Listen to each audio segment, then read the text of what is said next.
Hey everybody, welcome to another episode of Chocolate Hazelnut Podcast. I'm Hazelnut. And I'm Chocolate. And Delicious, of course. oh, okay, go ahead.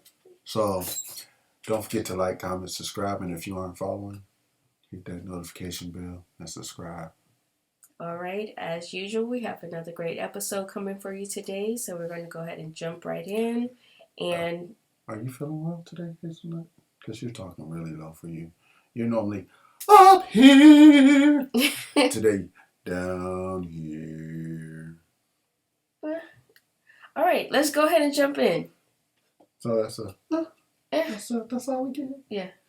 See, people, this is what I have to deal with sometimes. Y'all think she's always smiles and giggles. Yeah. This is my low vibrational time at the moment. Tell me about this video. No, if you watch the video, you'll find out. So you're telling me like you are responsible for this person forever? I think no. Because I think people have they're taking that thought and they're looking at it in a very surface way. Mm-hmm. I just truly believe like if you can, Mm-hmm. it's your responsibility and it's your duty to keep the dynamic between the two of you. It should be healthy. It's your responsibility. Of course. That's all I'm saying. So I just think whatever that looks like, I'm cool with it because you my child's mother. So it's not really that I'm out here like, oh, I'm just trying to pay your bills just because. That's what women are going to do, though. If they know they're not going to work as hard, they're not going to do as much because they know. Here's the thing involved in that. Hold on. Here's the guys involved in that. I know what's up with you. And I know. I can only speak for myself again. Like, I know I just wouldn't be in those situations with no bum-ass woman. So if it was ever a point where she needed something, I really would have no problem saying like, nah, I got you. Like he's saying, if she calling me, she really So needed. are we thinking about how that woman feels, the woman that you're dating? Like if I'm with you, you're not gonna have to be worried about none of that. If first of all, we already how? Let me explain. If me and you are dealing with each other from the gate, I'm letting you know, yo, I am a father. Let me let you know what that looks like. I'm gonna let you know what it looks like. If that's not for you, if you have an issue with that from the gate, again, that's for you to make your exit now. Because if you decide to say, you know what, I respect what you're doing, I get what you're doing, and I still fuck with you, don't use that against me later on. When it happens, or when you in this situation and I gotta go do something for my kid, or I gotta go pick her up off the side of the road because she got into an accident or some or whatever it is, like whatever it might be. Don't use that now like, oh, now I'm uncomfortable with it. All right, so I'm going to start this off because I know you got a lot to say. That's why I chose this video. You're going to steal all my talking points. No, I just got one thing specifically I want to touch on, then I'm going to let you talk because I already know we're going to be in agreement. However, what I want to just point out is that she made the point or the statement of if him as a dad is doing all of these other things, then the said woman now will not work as hard and will not do this and will not do that because she's like, well, I got my baby daddy. I believe that is false from the pits of hell because sorry, I had to do it for you. I am not going to speak for all women because there are most definitely women out there who are on her same wavelength. However, I feel like that is a very few. However, I will say that, like the man said, you knew who you had, unless you had a one-night stand and you trying to do the best that you're doing or whatever, but you knew who you had. There are tons and tons and tons of women. There's a video, and I don't think we've done it yet, where the divorce lawyer specifically said that the number one most difficult type of divorce that she has to deal with is divorces from stay-at-home mothers and that kind of thing. Those are the worst people to deal with because now they are fighting tooth and nail for every single thing. Everybody else can be cordial and this, that, and the third. So with that being said, if you are a woman who are used to paying your bills and doing that and you're getting help from your child's father, I feel like that does not diminish or will make you not, more motivated to do the things that you got to do for your household. Like, I feel like that is just, by any and all accounts, asininely crazy. Okay? Say that, and then you can talk. All right, I'm going to make this very short, sweet, and simple. You're dating someone with kids, whether you're the person with kids or you're dating the person with both of you. If the father or mother is involved in those children's lives, so is that person that helped create those children. So if the mother needs something, like his example, if she broke down on the side of the road, she calls him. He knows, oh, I need to go ahead and go get that done. Because a lot of times he's not even going to be that first call other than to say, hey, I broke down. If she's calling and say, hey, I need you to come get me, she know most of the time to call her family members. Her own partner. That's assuming she has a partner. I know. Friends, and then called him. She may have called him initially, said, hey, me and your child, we're on the side of I-40 in Raleigh, stuck. You need to come get us. Or just letting you know the tow truck's on the way, just to let you know we're safe. Blase, blase. But if you're dating someone who has an issue with you having cordial conversation with the mother or father of your child, you need to ditch them because it's just going to get worse.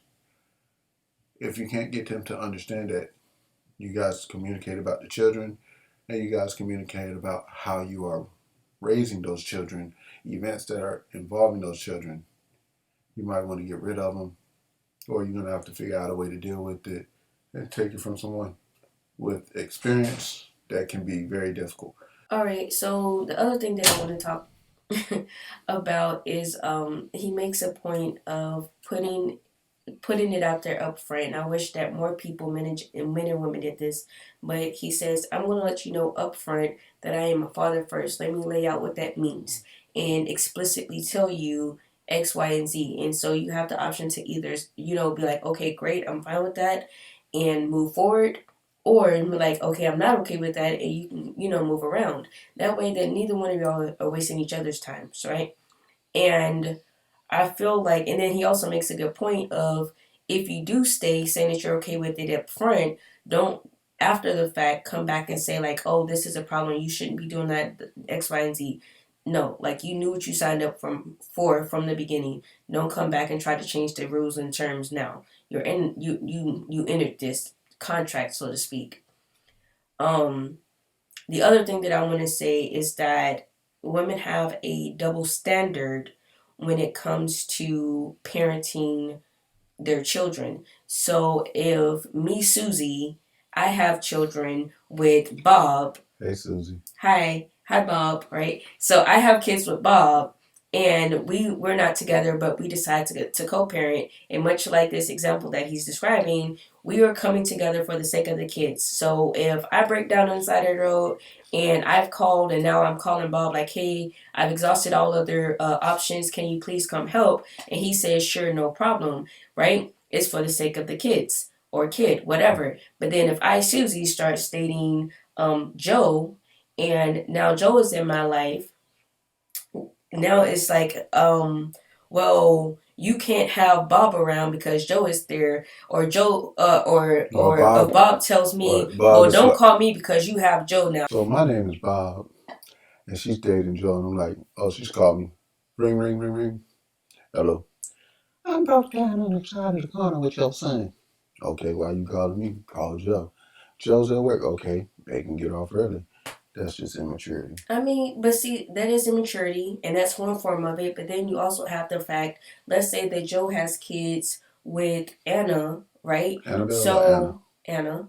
So let's say that Anna, again, because they have children together, fully expects Joe to be there for her and the kids as well in the same kind of capacity. If Anna breaks down on the side of the road, or she, needs help paying a bill for whatever reason, and she calls Joe like, hey, I need help with XYZ, like, I cannot then tell Joe, well, you can't help her, why she's calling you, da da da da da, when I expect Bob to do the same for me because we have kids together. That's just being a hypocrite. Exactly. So you cannot expect the same thing, when you're in the situation, but then try to change it for somebody else. That to me is, that's that double standard, and it doesn't go. What about Annabelle? What if she's just a jealous baby mama type? Like, oh, so you over there with that witch and her kids, but you can't come see yours. I'm going to say this. And what if he's still over there, like, He's over there, like, he gets his kids off the bus just because maybe Annabelle works and get off at 5, so he gets off early, whatever. He gets them off the bus daily. But she's still like, you ain't doing enough for your kids because all you do is get them off the bus and keep them for 2 hours a day until I get home. That ain't enough. And you come get them on the weekends when So I'm gonna stuff like say that. this: in those type of very specific situations, it's gonna kind of be depending on what's best for you and for the kids. So if you are dealing with like Annabelle, who's like doing all And this other stuff, it could be Joe also acting or like that. Joe, I mean, I'm just saying, when it comes to these people acting that way, you really kind of have to like get on the same shit of music, right? Because at the end of the day, there's going to be times where there's hiccups and problems and things like that. Schedules are changed and all this other kind of stuff. There's going to be some type of chaos a little bit. But in the grand scheme of things, the most important part is trying to be on the same wavelength, trying to stay together as a united front. And if you are now, dating other people or whatever, and especially when it comes to kids or whatever, the blended family scenario really kind of has to be just that. Like, you cannot expect for one type of situation and then the exact opposite for somebody else, because it doesn't work that way. And then let's also say, because women, I feel like, have the biggest issue when it comes to like exes and kids, more specifically towards men, because of that whole stigma of like, well, y'all still messing around, or he still loves you, she still loves you, and She still all wants of to that be a kind child. of stuff. That to me is strictly insecurity.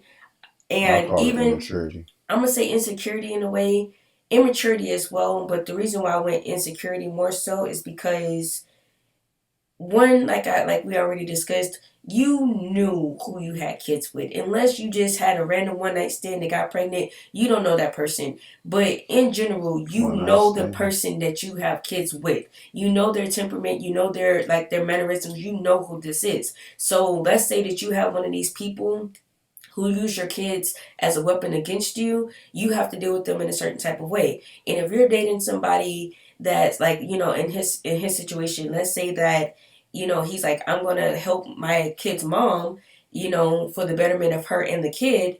And his girlfriend tries to come and say, well, you can't do this for your kid, or you can't do that for your kid. Why is she calling you? Because at the end of the day, if you had kids with Tim, you would expect the same, yes or no? Yes. So why then is it not okay for him to do that for her? That's just like the whole door situation. If you are walking through the door with your hands full, you expect, I mean, I don't want to say expect, but like if somebody opens the door for you, you simply say thank you, walk through. Why then is that an issue? Because people want it to be an issue.